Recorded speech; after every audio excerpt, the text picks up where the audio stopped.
नमस्कार दोस्तों, स्वागत है आप सभी का मेरे YouTube चैनल किस्सों का कारवां में। मैं हूं आपका दोस्त आनंद और लेकर आया हूं आपके लिए इतिहास की एक और नई किस्त। राजस्थान में दोस्तों गढ़ गागरोन एक सुप्रसिद्ध किला रहा है। ख्यातों के अनुसार इस स्थान पर सबसे पहले डोड राजपूतों का शासन था। बाद में गुंदलराव खींची, जो कि चौहान वंश की एक शाखा है, इन्होंने जायल से जाकर पृथ्वीराज द्वितीय के शासनकाल में गागरोन क्षेत्र के डोडो के 12 गढ़ों पर कब्जा कर लिया। इसी खींची शाखा में देवंशी हुए, जिन्होंने बिजल देव डोड को परास्त कर फिर से इस क्षेत्र पर हक जमाया।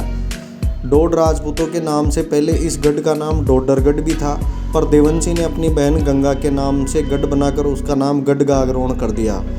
पीपाजी देवनसिंह खींची की 11वीं पीढ़ी में यहाँ के शासक हुए। भक्तमाल के लेखक नाबादास इन्हें रामदास रामानंद के 12 शिष्यों में से एक मानते हैं। इस तरह वे कबीर के समकालीन ठहरते हैं। लोक मान्यताओं में इनका जन्म चैत्र पूर्णिमा विक्रमी 1380 और देहावसान चैत्र सुदी एकम विक्रमी 1441 मानते हैं। यह यहाँ उल्लेखनीय है कि स्वामी रामानंद के जहाँ अन्य शिष्य पिछड़े व दलित समुदाय से थे, वहीं पीपाजी एकमात्र स्वर्ण क्षत्रिय समुदाय से थे। राव पीपा ने अपने राज्यकाल में कई युद्धों का सामना किया।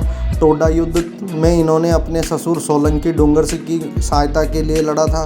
फिरोज तुगलक के समय उसकी सेना ने मालवा जाते समय गढ़ गागरोन में डेरा डाला था, पर उसे सफलता नहीं मिल पाई। पीपाजी के ये दोनों युद्ध उनकी वीरवर्ती के सूचक है, पर अचानक ये घटना उन्हें सांसारिकता से विलग कर देती है।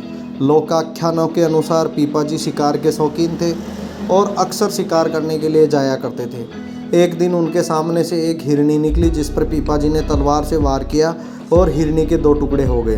हिरनी गर्भवती थी, तो उसका बच्चा भी उसके साथ ही कट गया। बस वही उनके जीवन का परिवर्तन सिद्ध हुआ और उन्होंने रक्त रंजित तलवार वहीं पे फेंक दी और करुणा का आलोक से जगमगा उठे।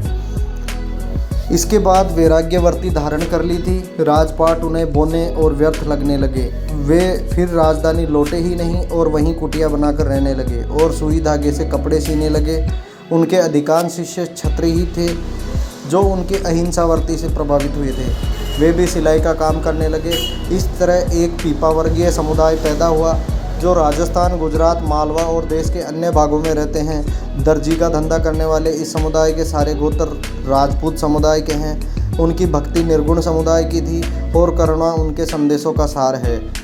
उसके बारे में कहा गया है, जीव मार जोहर करे, खाता करे बखान, पीपा पत्र परतक देख ले, थाली माय मसान, पीपा पाप न कीजिए, अलगो रहीजे आप, करनी जासी आपरी, कुण बेटो कुण बाप। संत पीपाजी की शिक्षाएं धर्म के उदार पक्ष से संबंधित है और सहजता ही उनकी शिक्षाओं का सार है। अहंकारी पावे नहीं, कितनों ही धरे समाद, पीपा सहज पहुँची, साहिब रे घर साध। गढ़ गागरोन में पीपाजी का मंदिर, छतरी और बाग है। काशी के अंदर पीपा कूप, द्वारिका के अंदर आरमाड़ा में पीपा वट, अमरोली गुजरात में पीपा बाव, जोधपुर में पीपल के पेड़ के नीचे पीपाजी ने जहाँ तपस्या की थी, वह स्थान आज सुप्रसिद्ध पीपाड़ कस्बा है। काली सिंध और आहड़ की नदियों के संगम पर एक पीपाजी का गुफा मंदिर भी स्थित है। चैत्र पूर्णिमा पर संपूर्ण भारत में पीपाजी की जयंती मनाई जाती है। तो ये थे अपने संत पीपाजी, जो कि क्षत्रिय समुदाय से थे। इनके बारे में एक मोटा माटी परिचय था। इनके बारे में और भी कहानियाँ अगर अपने को मिलेगी तो हम आपको ज़रूर सुनाएंगे।